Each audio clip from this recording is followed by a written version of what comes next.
Bonjour Anne-Laure Delatte. Bonjour. Vous êtes directrice adjointe au CEPI et on va parler d'un des grands sujets de la campagne présidentielle, l'euro. Avec cette question, est-il souhaitable, est-il possible aussi de quitter l'euro? D'abord, est-ce que c'est possible en matière de droit?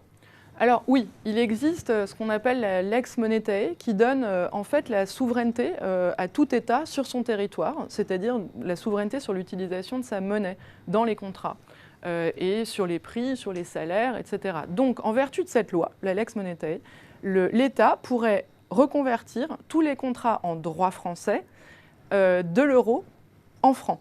En revanche, tous les contrats en droit étranger ne seraient pas soumis à la lex monetae. D'accord ? Donc tous les contrats, nos salaires seraient convertis en francs. En revanche, toutes les dettes privées étrangères, sous contrat étranger, ne seraient pas converties en francs. Alors imaginons, on revient au franc, notre monnaie serait dépréciée. Quels seraient les avantages à cette option? Alors, les avantages, on attend des avantages de compétitivité. C'est si on fait l'hypothèse qu'on dévalue, c'est-à-dire que le franc dévalue vis-à-vis de l'ensemble des monnaies européennes. Rien n'est moins sûr. On va dévaluer probablement vis-à-vis du Deutschmark, mais beaucoup moins sûr vis-à-vis des Italiens, de la peseta, de la lire italienne, pardon, et de la peseta espagnole. Si on sort tous ensemble, ce qui est le plus probable. Bon, si on a une dévaluation vis-à-vis de l'Allemagne, on exportera. On sera plus compétitif que les Allemands. Mais le problème, c'est qu'on importe aussi vis-à-vis des Allemands. Donc là, on va payer plus cher. Alors, il y aura peut-être un effet compétitivité au final, mais on n'en est pas complètement certain. On retrouvera néanmoins des marges de manœuvre en matière budgétaire, par exemple.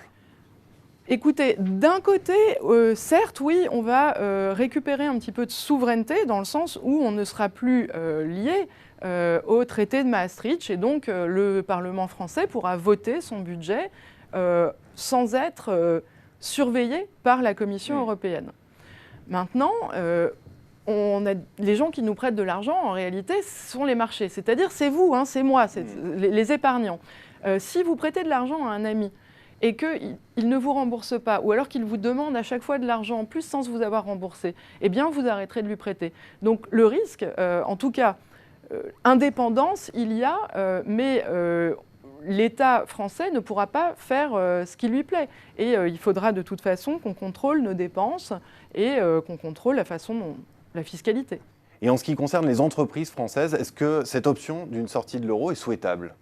Alors, ça dépend. Si vous avez contracté des dettes vis-à-vis de l'étranger, alors il se trouve que c'est la plupart des multinationales, des grandes entreprises ont une partie de leurs dettes en contrat étranger. C'est 35% du PIB en réalité. Pour les banques, c'est 40% du PIB. Eh bien, ces dettes qui ont été contractées à l'étranger ne pourront pas être reconverties au taux, ne pourront pas être reconverties en francs. Et là, la dépréciation de l'euro coûterait très cher. Alors, qu'est-ce qu'on fait maintenant? Quelles sont les alternatives pour relancer le projet européen? D'abord, il faudrait restructurer les dettes, c'est-à-dire alléger les dettes des pays les plus endettés. Ensuite, ma conviction et la conviction de la plupart des économistes qui s'intéressent aux zones monétaires, c'est qu'on ne peut pas être soutenable sans avoir de transfert budgétaire. En réalité, ça existe aux États-Unis. La Floride a reçu des transferts automatiques et permanents quand la bulle immobilière en Floride a éclaté en 2008 et personne ne le savait aux États-Unis. Les gens de New York ou de Californie ne le savaient pas. Pourquoi pas en zone euro? C'est comme ça qu'on pourra compléter cette monnaie. Pour résumer, en quelques mots, qu'est-ce qu'il faut retenir autour de cette grande question de la sortie de l'euro? Alors, ouais, il me semble que c'est assez simple. En fait, on a deux voies. Soit on sort de l'euro. On espère quelques gains de compétitivité. On ne gagne pas forcément en autonomie. En tout cas, l'autonomie est très relative. Et on a un problème sur les dettes en contrat étranger. Soit on reste dans l'euro, mais alors là, pour ne pas craquer, c'est-à-dire pour rester soutenable, il faut mettre du politique dans la zone euro et enfin compléter la gouvernance politique de la zone euro. Donc on est au milieu du gué aujourd'hui. Tout à fait. Merci beaucoup Anne-Laure Delatte pour cet éclairage et ces éléments de réponse autour de cette grande question sur la sortie de l'euro. Merci beaucoup. Je vous en prie, merci.